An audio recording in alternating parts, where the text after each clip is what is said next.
Vítkovské kino bylo postaveno podle projektu architekta Richarda Broše. Sloučuje v sobě klasicizující kompozici s moderními architektonickými principy. Stavba byla zahájena v srpnu 1930 a již 22. ledna 1931 bylo kino slavnostně otevřeno němým filmem Bílá smrt na Picpali.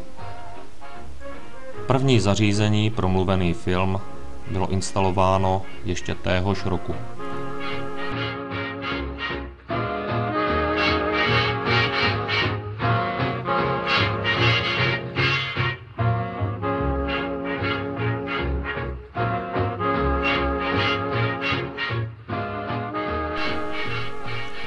Vestibul s původní pokladnou s turniketem pokračuje širokým schodištěm do prvního patra. Hala s dřevěným obložením stěn a světelnou rampou v úrovni říms dodává prostorám slavnostního rázu.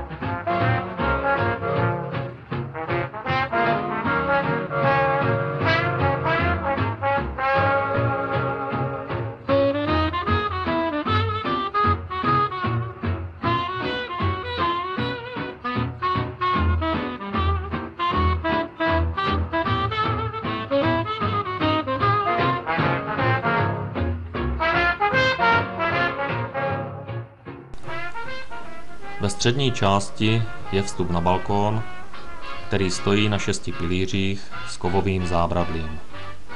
Pod balkónem jsou 3 vstupy.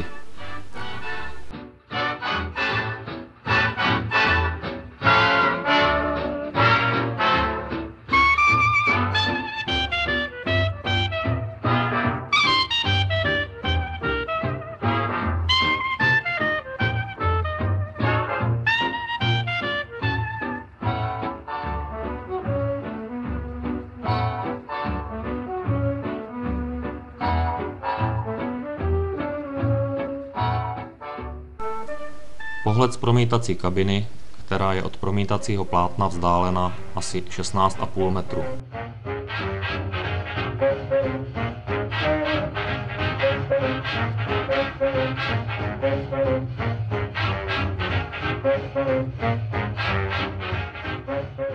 Plátno, které má rozměry 840 na 380 cm, je textilní, zvukopropustné.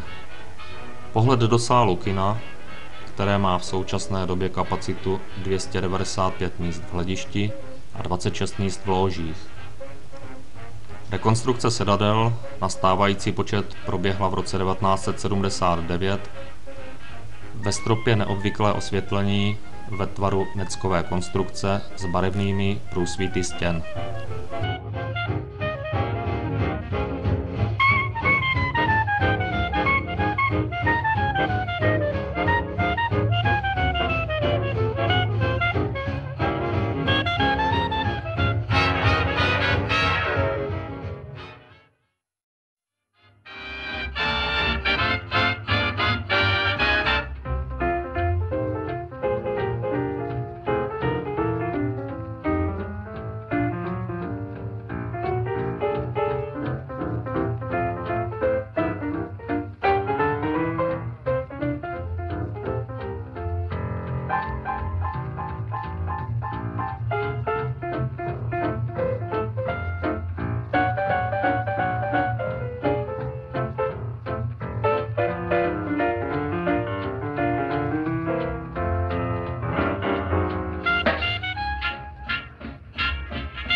Šatny vybavený věšáky pro všechny návštěvníky.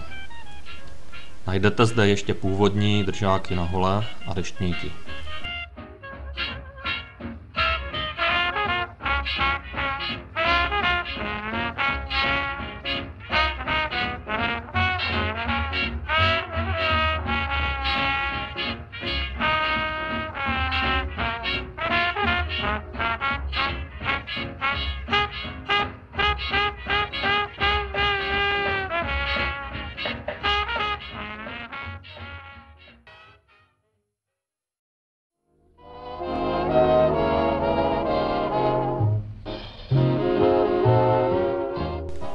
Zajímavé řešení prostor pod pódiem.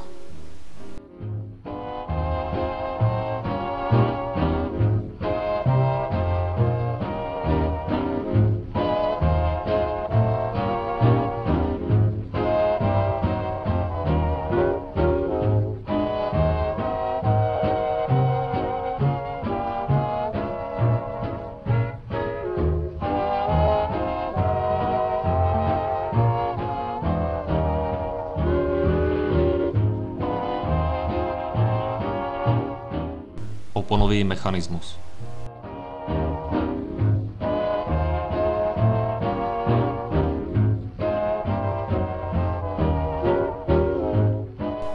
Vstupujeme do promítací kabiny, která je vybavena 2 promítacími přístroji značky Meopta 5XB.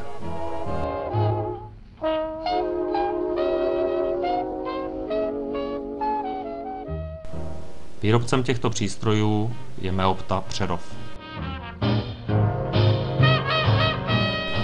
Filmové kopie připravené pro přepravu. V dnešní době se k zasílání filmových kopií používají plastikové obaly, které je možno přepravovat železnicí nebo prostřednictvím poštovního kurýra. Jeden film se vejde do 2 až 3 přepravek. Každý jednotlivý díl je uložen ještě ve zvláštním obalu a označen. Dostali jsme se do místnosti, která slouží pro přípravu filmových kopií. Nejprve se zkontrolují prolínací značky, podle kterých se promítač orientuje při nasazování jednotlivých dílů. Povšimněte si během filmu v pravém horním rohu prolínací značky v podobě čtverečku nebo kolečka, označujícího konec dílu. V okamžiku, kdy se toto objeví na plátně, spouští se v promítací kabině druhý promítací přístroj s připraveným dalším dílem. Posledním krokem před promítáním je převinutí filmu na promítací kotouč.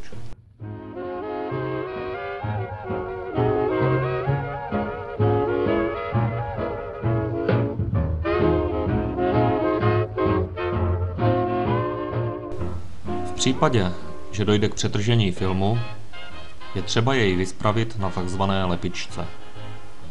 Podrobný postup opravy uvidíte na dalším záběru.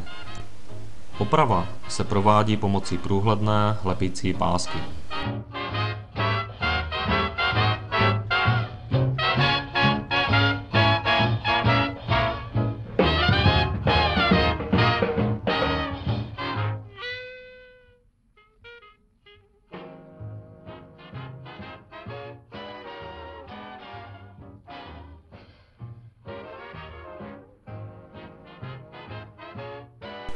Okraje filmu se zarovnají s obou stran.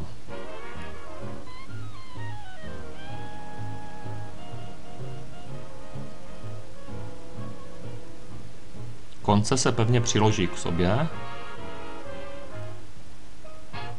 Zhora se přes filmovou kopii přeloží lepící páska a s tlačením dojde ke spojení filmu. Tento proces je potřeba provést z obou stran kopie.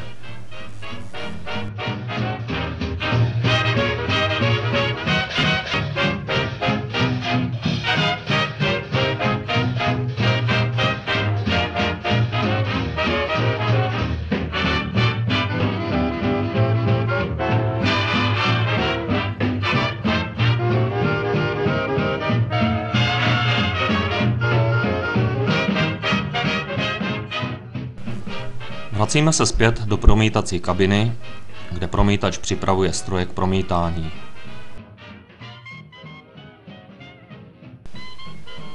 V této ukázce uvidíte zavádění filmového pásu do mechaniky promítacího přístroje.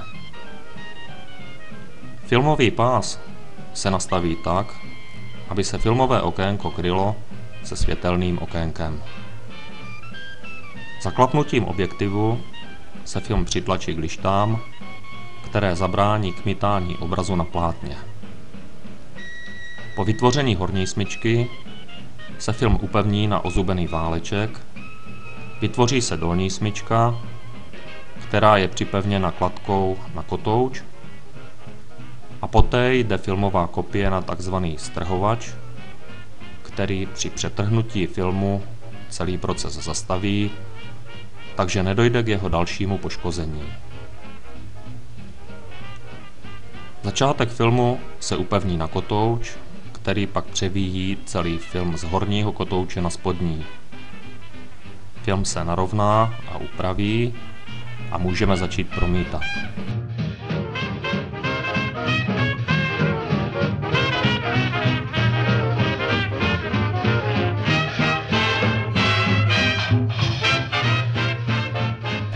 Používané filmy, které jsme v ukázce viděli a které se běžně v našich kinech používají, jsou formátu 35 mm. Jeden obrázek, okénko, má 4 otvory děrování. Na jeden filmový metr připadá 52,5 okénka a 210 otvorů děrování. Film se při promítání pohybuje rychlostí 25 obrázků za sekundu. Zvuková stopa je azurová a je snímána červeným světlem nebo také červenou tečkou. Zvuk prochází přes zesilovač. Teplo, vzniklé při promítání, se odvádí pomocí výkonného radiálního ventilátoru umístěným v horní části skříňového stojanu.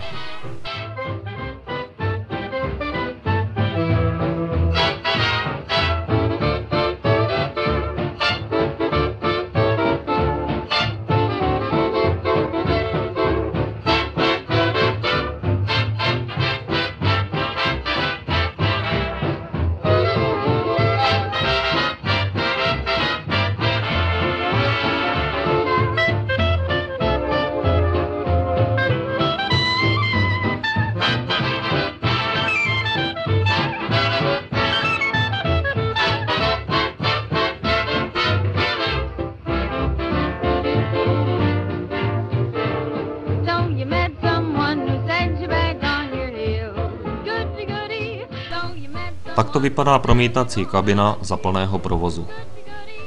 Svítí pouze nouzová světla, promítač sleduje střídavě plátno a promítací přístroje, kvalitu zvuku a hlídá nástup dalšího dílu. Předvedení filmového díla v kině je výsledkem složitého tvůrčího procesu a technicky náročného výrobního cyklu. Jeho cílem je poskytnout vám, divákům, hodnotné, ničím nerušené zážitky.